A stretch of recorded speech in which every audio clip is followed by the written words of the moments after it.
60 ఏళ్లు కష్టపడి నిర్మించిన హైదరాబాద్ను ఇప్పుడు చూస్తే అసూయగా ఉందట. ఈ మాట చెప్పింది సామాన్యుడు కాదు, ఏపీ మంత్రి నారా లోకేష్. అసలు ఎందుకు ఆయన ఇలా అన్నారు? హైదరాబాద్ను చూసి అమరావతి గురించి ఎందుకు బాధపడ్డారు? ఈ వ్యాఖ్యల వెనుక ఉన్న కథ ఏంటి? ఇప్పుడు తెలుసుకుందాం.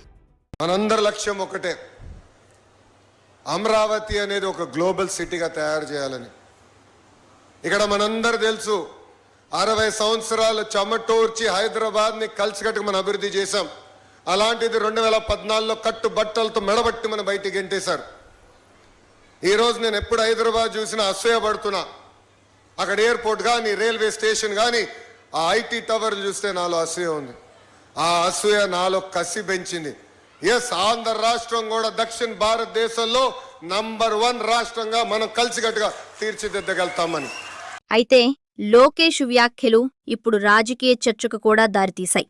ఒకవైపు ఇది అమరావతి అభివృద్ధిపై ప్రభుత్వ నిబద్ధతను తెలియజేసే వ్యాఖ్య అని అధికార పార్టీ చెప్తోంది.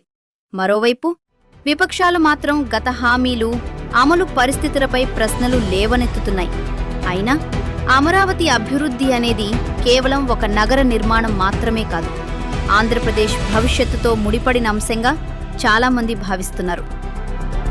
ఇప్పుడు అందరి దృష్టి ఒక్క ప్రశ్నపైనే ఉంది. హైదరాబాద్లా అమరావతి కూడా నిజంగా ప్రపంచ స్థాయి గ్లోబల్ సిటీగా మారుతుందా? ప్రభుత్వం ప్రకటిస్తున్న ప్రణాళికలు ఎంత వేగంగా అమలవుతాయి? ఈ కల నిజమవుతుందా, లేక మళ్లీ రాజకీయ చర్చలకే పరిమితమవుతుందా? మీ అభిప్రాయం ఏమిటి?